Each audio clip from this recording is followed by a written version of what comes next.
Many of you have been playing the Twilight Monk game that we released about 6 weeks ago, and I wanted to make a follow-up video to let you know some of the new stuff. We're making cool new stuff that's going to be added into the game. That's right, this is just the beginning. We don't stop. We've been getting a lot of incredible player feedback over on the Steam reviews, and we appreciate all the positive reviews. We're working really hard to get that review score up. There's a lot of players that have been saying this could be a perfect game if just for these couple of little things, quality of life things. The whole team is working diligently to constantly make improvements. First of all, one of the biggest things that we wanted to get in there was custom key bindings.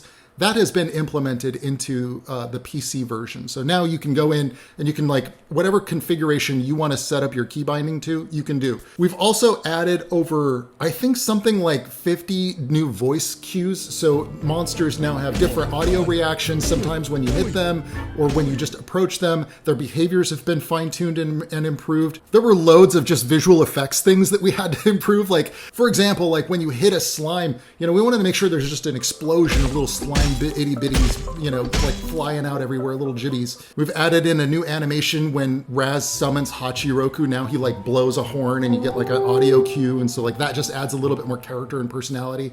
We've also added some new visuals for the grappling chain so that it matches a little bit more with the pillar attack. And I personally, I'm the primary artist on a lot of the environment stuff, so I've been going through every single day. I just open up the game and I find another little spot, and anywhere that I can find some place to add a little bit more artwork or personality or a little bit more atmosphere or visual effects, I do that. And that's all going out in that first patch, and that's already out. So if you already own the game, you can fire it up again and you'll see a vast improvement just in the stability and the presentation of the whole thing. So that's patch 1, and that's already out now. As a developer, I'm committed to making Twilight Monk your favorite Metroidvania, and if I can do that, there's some people I'll never be able to win over, and I get that. Some people say Twilight Monk is too difficult, some people say it's too easy.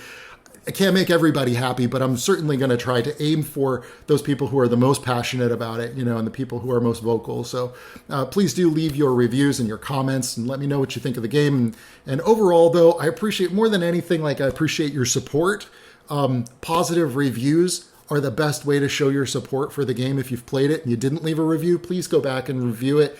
And I want to reassure you that we're going to be here. We're going to be continuing to make improvements to make this a worthwhile purchase for you, whether you bought it on Steam or Nintendo Switch. Just happy to have you along for the ride. We've got some exciting, some really cool stuff coming up in the pipe that I can't talk about yet, but it's kind of a big announcement. I'm finally finishing up the World of Twilight Monk Volume 2. This is a big fat art book. It's going to be bigger than the first book. And yeah, you can go out and get the first book right now. It's available in print on Amazon or through PDF if you just want a digital file over on my Gumroad channel. But Volume 2 is coming out. It's going to be a bigger art book. And there's so much good eating if you're into the lore, if you're interested in the story of Twilight Monk, because there's also the series of novels. And there are 5 of them already out there with tons and tons of illustrations and artwork and backstory and the character from ever since he was a little kid all the way up until he started learning Kung Fu at Crescent Isle. So you can dig into all that stuff. I have a channel over on Discord where you can talk about the lore and ask questions and get into the universe of Twilight Monk if you're interested in that. And I'd love to see you guys subscribe and come on back next video. I'm doing 2 or 3 videos a week right now. So come on back. Don't forget to subscribe, and I'll see you guys in the next one. All right, thanks. Bye.